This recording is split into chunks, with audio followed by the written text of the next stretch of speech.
अचानक आसमान में गूंजती तेज आवाज, फिर एक के बाद एक धमाका और पूरी दुनिया की धड़कनें थम सी गई। इस जंग के बीच अब एक नया मोड़ सामने आया है। ईरान के पूर्व विदेश मंत्री मोहम्मद जावेद ज़रीफ का शांति प्रस्ताव, क्या हालात बदल जाएंगे और क्या डोनाल्ड ट्रंप इसे स्वीकार करेंगे? यही वो सवाल है जिस पर टिकी है दुनिया की नजर।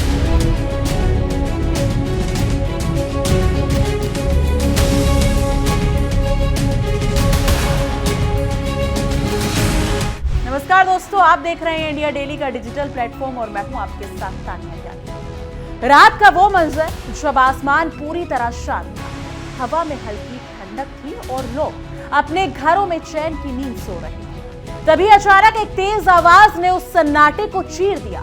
पहले एक धमाका, फिर दूसरा, और फिर देखते ही देखते आसमान में आग की लकीरें दौड़ने लगी। हर तरफ धुआं, चीख पुकार और अफरा तफरी।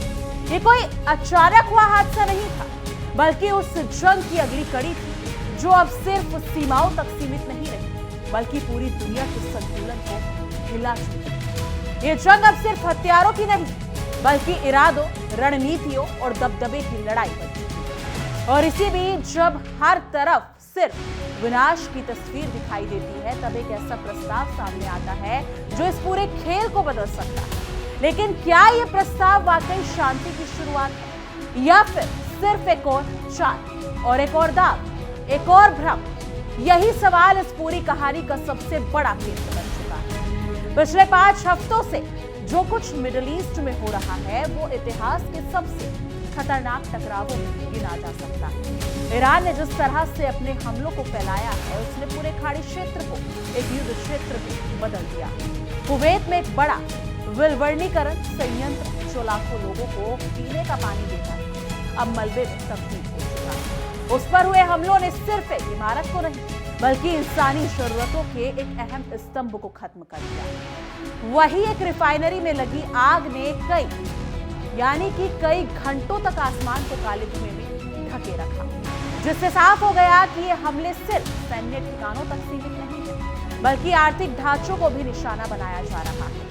बहरीन में सायरन लगातार बजते रहे, लोगों के चेहरों पर डर साफ दिखाई देता रहा। सऊदी अरब ने दावा किया कि उसने कई ईरानी ड्रोन को हवा में ही नष्ट कर दिया। लेकिन यह भी एक सच है कि हर हमले को रोका नहीं जा सकता। संयुक्त अरब अमीरात में हर वक्त अलर्ट की स्थिति बनी, जहां हर एक हलचल को शक की नजर से देखा जा रहा। और इसी बीच इजराइल लगातार चेतावनी दे रहा है कि उसकी तरफ मिसाइलें आ रही हैं, जबकि अमेरिका ने जवाबी हमलों में अपनी पूरी ताकत झोंक दी है। लेकिन इन सब के बावजूद जो बात सबसे ज्यादा चौंकाती है, वो ये है कि ना तो हमले रुक रहे हैं और ना ही किसी तरह से पीछे हटने का कोई संकेत मिल रहा है। देखिए हमारी एक खास रिपोर्ट हमारे सहयोगी विवेक शाटिल्ले के साथ। आज की सबसे बड़ी खबर वर्ल्ड नाउ में जो हम आपको बताने जा रहे हैं वो ये है कि अमेरिका डील तो करना चाहता है ईरान के साथ। ईरान भी डील की मेज पर आना चाहता है। बैक चैनल से बातचीत जारी, और इस बारे में हमने आपको पहले ही जानकारी दी कि कहीं ना कहीं पर्दे के पीछे अमेरिका डील की कोशिशों में लगा है। बेशक वो 1-2 हमले कर दे रहा है, लेकिन अमेरिका का मानना है कि अगर आज इस जंग से नहीं निकले तो फिर अमेरिकी इकोनॉमी की तबाही तय है। और मिडिल ईस्ट में अमेरिका की साख जो मिट्टी में मिल चुकी है, उसे दोबारा खड़ा नहीं किया जा सकेगा। इसलिए किसी भी तरह अमेरिका यहां से बोरिया बिस्तर समेट के इस जंग को रैप अप करना चाहता है, क्योंकि यहां से अमेरिका को अभी कोई वापसी का रास्ता नजर नहीं आ रहा है। इसलिए आपने देखा होगा कि डोनाल्ड ट्रंप ने अपने संबोधन में साफ तौर पर कहा था कि स्ट्रेट ऑफ होर्मुज अगर खुल जाता है तो हम ईरान के ऊपर हमले बंद कर सकते हैं और ईरान से आज ही जंग खत्म कर देंगे। सूत्रों के हवाले से जानकारी यह है कि ईरान और अमेरिका के बीच स्ट्रेट ऑफ होर्मुज को लेकर बातचीत चल रही है, और बहुत जल्द यह फैसला आ सकता है कि स्ट्रेट ऑफ होर्मुज पूरी दुनिया के लिए खोल दिया गया है।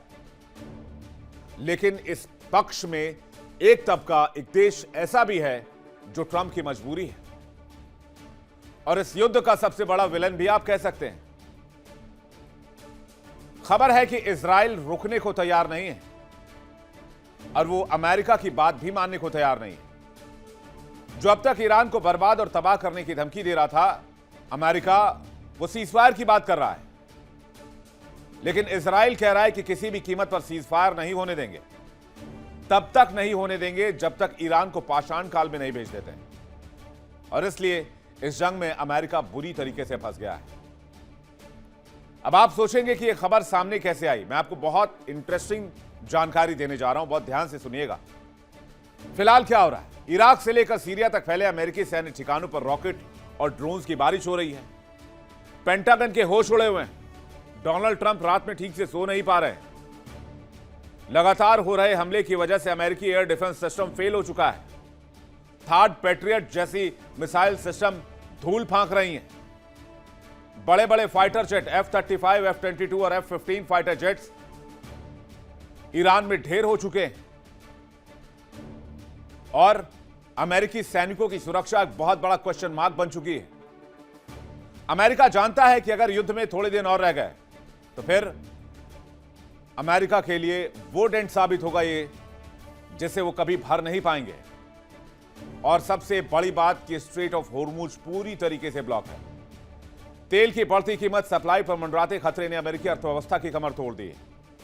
इसलिए वो वॉशिंगटन जो कल तक ईरान को तबाह बर्बाद करने की बात कर रहा था, आज वही वॉशिंगटन खुद कह रहा है कि आज अगर ईरान स्ट्रेट ऑफ होर्मुज खोल दे तो ये जंग हम तुरंत बंद कर देंगे। तो आपको मैं अंदर की खबर बताऊं उससे पहले जान लीजिए कि अमेरिका सीजफायर क्यों करना चाहता है। नुकसान का आंकड़ा सबसे पहले आपके सामने रखते हैं। जंग 5वें हफ्ते में, लेकिन शुरुआत के 3 हफ्ते में 2.9 बिलियन डॉलर का नुकसान हो चुका है। अरबों डॉलर के उन्नत ड्रोन और विमान खाक हो चुके हैं। अमेरिका के 15 से ज्यादा लड़ाकू विमान तबाह हो चुके हैं। 30 दिनों में सेना पर 4.7 लाख करोड़ का खर्च आ चुका है। Radar system, air defence system, बुनियादी ढांचे, सब कुछ ईरान ने तबाह कर दिया है। सैन्य संपत्तियों को 24,000 करोड़ का नुकसान हुआ है। 1,000 से अधिक मिसाइलें खत्म हो चुकी हैं। 850 से अधिक टॉमहॉक मिसाइल फायर की जा चुकी हैं। पहली बार अमेरिका का कुल राष्ट्रीय कर्ज 39 ट्रिलियन डॉलर को पार कर गया और 40 ट्रिलियन डॉलर को छूने वाला है। इसलिए यही सवाल उठता है कि अगर अमेरिका इस युद्ध से निकले नहीं तो करे क्या, और निकल गया तो फिर मिडिल ईस्ट में क्या होगा? क्या युद्ध खत्म हो जाएगा या अमेरिका के जाने के बाद इजराइल और ईरान लड़ते रहेंगे? और अगर ऐसा हुआ तो मुस्लिम देश किसके साथ खड़े होंगे, ईरान के साथ या इजराइल के साथ? ऐसी तमाम उलझने जिसको अमेरिका सुलझाना तो चाहता है, लेकिन वो एक बहुत खतरनाक चक्रव्यूह में फंसा हुआ है। अमेरिका के राष्ट्रपति डोनाल्ड ट्रंप और ईरान के राष्ट्रपति मसूद पेजेशकिन दोनों युद्ध खत्म करने की बात कर रहे हैं। ईरान ने युद्ध खत्म करने की शर्त रख दी है। ईरान सीज फायर नहीं चाहता है। ईरान बाइंडिंग गारंटी चाहता है और कहता है कि भाई आप जिस दिन कह देंगे कि आज के बाद से अमेरिका कभी भी ईरान पर हमला नहीं करेगा, उस दिन जंग खत्म। लेकिन ट्रंप ईरान से ज्यादा उतावले हैं इस जंग को खत्म करने के लिए। वजह मैंने आपको बता दी। कुछ दिनों पहले तक डील ना होने पर जो ट्रंप खार्ग को जलाने और ईरान को अंधेरे में भेजने की धमकी दे रहे थे, अब वो कह रहे हैं कि अगर होर्मुज खुल गया तो ईरान से अमेरिका बाहर निकल जाएगा। और उनका कहना है कि 2-3 हफ्ते के अंदर ही डील हो जाएगी।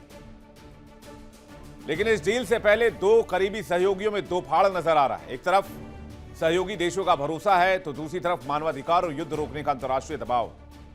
वॉशिंगटन की कूटनीति में बचाव की मुद्रा में है। पहली बार ऐसा लग रहा है सुपर पावर अपने ही बने हुए चक्रव्यूह में बैकफुट पर आ गया है, फंस चुका है।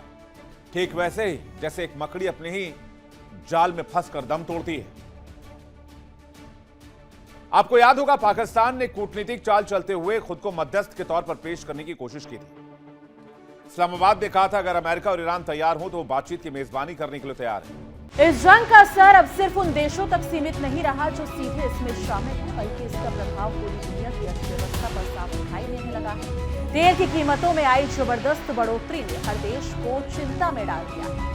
पेट्रोल और डीजल महंगे हो रहे हैं, जिसका सीधा असर ट्रांसपोर्ट पर पड़ रहा है। और जब ट्रांसपोर्ट महंगा होता है तो हर चीज महंगी हो जाती है। खाने पीने की चीजें से लेकर रोजमर्रा की जरूरतों तक हर चीज की कीमत बढ़ने का खतरा मंडरा रहा है। शेयर बाजारों में अनिश्चितता का माहौल है, निवेशक डरे हुए हैं और हर कोई ये सोच रहा है कि अगर ये जंग और लंबी चले तो हालात नहीं बदल सकते। इस पूरी स्थिति की सबसे बड़ी वजह है होर्मुज जल जंग। जो इस वक्त दुनिया की सबसे संवेदनशील जगह बन चुका है। ये वही रास्ता है जहां से दुनिया का एक बड़ा हिस्सा तेल से गुजरता है और इस पर ईरान की मौजूद यानी कि ईरान मजबूत पकड़ ने पूरी दुनिया को असहज कर दिया है। अगर ये रास्ता पूरी तरह बंद हो जाता है तो इसका असर सिर्फ मिडिल ईस्ट ही नहीं बल्कि एशिया, यूरोप और अमेरिका तक महसूस किया जाएगा। यही वजह है कि दुनिया के बड़े बड़े देश लगातार इस संकट का हल निकालने की कोशिश कर रहे हैं, लेकिन अब तक कोई ऐसा समाधान सामने नहीं आया है जो इस बढ़ते तनाव को कम कर सके। इसी भारी तनाव और अनिश्चितता के माहौल में ऐसा नाम फिर से उभर कर सामने आया है जिसने पहले भी दुनिया को एक बड़े संकट से बाहर निकालने में भूमिका निभाई थी। मोहम्मद जावेद सैफ एक ऐसा कूटनीतिज्ञ जिसे बातचीत की बारीकियों को समझने और जटिल से जटिल मुद्दों का हल निकालने में महारत हासिल है। जरीफ ने एक अंतर्राष्ट्रीय मंच पर एक ऐसा प्रस्ताव रखा है जिसने अचानक इस जंग के बीच शांति की हल्की सी उम्मीद जगा दी। उनका कहना है कि लंबे समय तक चलने वाली दुश्मनी किसी के लिए फायदेमंद नहीं होती। इससे सिर्फ जाने जाती संसाधन खत्म हो जाते हैं और हालात वही के वही बने रहते हैं। उन्होंने इस बात पर जोर दिया कि अब वक्त आ गया है जब दोनों पक्ष अपनी जिद छोड़कर एक ऐसे रास्ते की तरफ बढ़े जो इस संघर्ष को खत्म कर सके। उनका ये बयान सिर्फ एक अपील नहीं बल्कि एक रणनीतिक संकेत भी माना जा रहा है जो बताता है कि ईरान के अंदर भी अब शांति की आवाजें उठने लगी हैं। जरीफ के इस प्रस्ताव की गहराई को समझना बेहद जरूरी है क्योंकि ये सिर्फ एक साधारण सुझाव नहीं बल्कि एक संतुलित है जिसमें दोनों पक्षों के हितों को ध्यान में रखा गया है। उन्होंने सुझाव दिया है कि ईरान अपने परमाणु कार्यक्रम को सीमित करने के लिए तैयार हो सकता है जो अमेरिका और उसके सहयोगियों की सबसे बड़ी चिंता है। इसके साथ ईरान हॉर्मुज जलजमदुम मध्य को फिर से खोल सकता है जिससे दुनिया की तेल सप्लाई सामान्य हो सके और वैश्विक बाजारों में स्थिरता वापस आ सके। लेकिन इसके बदले अमेरिका को भी एक बड़ा रुख उठाना पड़ेगा यानी कि बड़ा कदम उठाना पड़ेगा और उससे ईरान पर भी लगे सभी प्रतिबंधों को हटाना होगा जो पिछले कई वर्षों से ईरान की अर्थव्यवस्था पर भारी दबाव बना रहे हैं। यानी ये एक ऐसा समझौता होगा जिसमें दोनों पक्षों को कुछ ना कुछ छोड़ना होगा ताकि एक बड़े संकट को टाला जा सके। लेकिन सबसे बड़ा सवाल यही है, क्या इतने गहरे अविश्वास और दुश्मनी के बीच ऐसा समझौता संभव है? अब नजरें उस नेता पर टिक गई हैं जिसके एक फैसले से इस पूरे प्रस्ताव की दिशा तय हो सकती है। डोनाल्ड ट्रंप का रुख इस पूरे मामले में सबसे ज्यादा अप्रत्याशित रहा है। कभी वो बातचीत की बात करते हैं तो कभी अपने बयानों से हालात को और भड़काते नजर आते हैं। अमेरिका ने पहले ही ईरान के सामने एक सख्त 15 सूत्री योजना रखी थी जिसमें परमाणु कार्यक्रम पूरी तरह खत्म करने, मिसाइल निर्माण पर रोक लगाने और कई अन्य कठोर शर्तें शामिल थी। लेकिन ईरान ने भी अपने जवाब में ऐसी मांगे रखी जिन्होंने अमेरिका के लिए मानना आसान नहीं था। ऐसे में दोनों पक्षों के बीच की दूरी काफी ज्यादा है और यही वजह है कि अब तक कोई ठोस समझौता नहीं हो पाया। जरीफ का ये नया प्रस्ताव इस दूरी को कम से कम करने की कोशिश जरूर है, लेकिन ये कितना सफल होगा ये पूरी तरह इस बात पर निर्भर करता है कि ट्रंप और उनकी टीम इसे किस नजर से देखते हैं। जमीन पर हालात और भी ज्यादा गंभीर होते जा रहे हैं। अमेरिका ने हजारों सैनिकों को मिडिल ईस्ट में तनाव यात्री तैनात कर दिया है जिसमें मरीन और पैराट्रूपर्स शामिल है। ये सिर्फ एक सामान्य तैनाती नहीं बल्कि एक बड़ा संकेत है कि अगर कूटनीतिक कोशिशें नाकाम होती हैं तो अगला कदम जमीनी हमला हो सकता है और अगर ऐसा हुआ तो ये जंग एक नए और कहीं ज्यादा खतरनाक स्तर पर पहुंच जाएगी। अब तक जो लड़ाई आसमान और सीमित ठिकानों तक सीमित थी वो शहरों और सड़कों तक पहुंच सकती है और इसका असर सिर्फ उन देशों तक सीमित नहीं रहेगा बल्कि पूरी दुनिया को इसकी कीमत चुकानी पड़ सकती है। ईरान के अंदर की स्थिति भी इस समय काफी जटिल बनी हुई है। ट्रंप ने कई बड़े नेताओं की मौत ने वहां की सत्ता संरचना को प्रभावित किया है। ऐसे में सवाल उठना लाजमी है कि आखिर बातचीत का अधिकार किसके पास है और कौन इस तरह के बड़े फैसले लेने की स्थिति में। जरीफ इस समय किसी भी आधिकारिक पद पर नहीं है, लेकिन उनका प्रभाव अभी भी बना हुआ है। उन्होंने मौजूदा राष्ट्रपति मसूद पेजेश्किन को चुनाव जिताने में अहम भूमिका निभाई है, जिससे ये संकेत मिलता है कि उनका ये प्रस्ताव पूरी तरह निजी है। इसके पीछे कहीं ना कहीं सत्ता के अंदरूनी हलकों की सहमति भी हो सकती है। लेकिन खुद जरीफ का ये कहना कि वो दुविधा में ये दिखाता है कि उनके ऊपर भी दबाव है और हालात कितने जटिल हो चुके हैं। अब इस पूरी कहानी का सबसे अहम मोड़ आ चुका है जहां हर फैसला आने वाले समय की दिशा तय करेगा। एक तरफ है युद्ध की आग जो हर दिन और भड़कती जा रही है और दूसरी तरफ शांति की कोशिश जो अभी कमजोर जरूर है। है, लेकिन पूरी तरह खत्म नहीं। इतिहास गवाह है कि कई बार सबसे मुश्किल हालात में भी सबसे बड़े समझौते होते हैं, लेकिन इसके लिए दोनों पक्षों में इच्छा शक्ति होना जरूरी है। सवाल यह है कि इस बार भी ऐसा होगा या फिर ये जंग और लंबी चलेगी। इस वक्त पूरी दुनिया की नजरें वॉशिंगटन और तेहरान पर टिकी हुई है। हर बयान, हर फैसला और हर कदम इस जंग के भविष्य को तय करेगा। और इसी तरीके से अगर देखा जाए तो इसी के साथ ये भी तय होगा कि आने वाले दिनों में दुनिया शांति की तरफ बढ़ेगी या फिर एक और बड़े और विनाशकारी संघर्ष की तरफ। फिलहाल हालात बेहद नाजुक हैं और हर पल कुछ भी बदल सकता है और हम इस पूरी कहानी और खबर पर नजर बनाए होंगे। लेकिन आपको क्या लगता है? कमेंट सेक्शन में अपनी राय जरूर साझा कीजिएगा। बाकी देश और दुनिया की तमाम बड़ी खबरों को देखते रहिए इंडिया डेली और हमारा खास शो विश्व युद्ध। देखिए इंडिया डेली 24/7 अब आपकी स्मार्ट टीवी पर। इंडिया डेली मौजूद है सभी डिजिटल प्लेटफॉर्म पर लाइव और लगातार। इंडिया डेली 24/7 हर दिन राष्ट्र को समर्पित।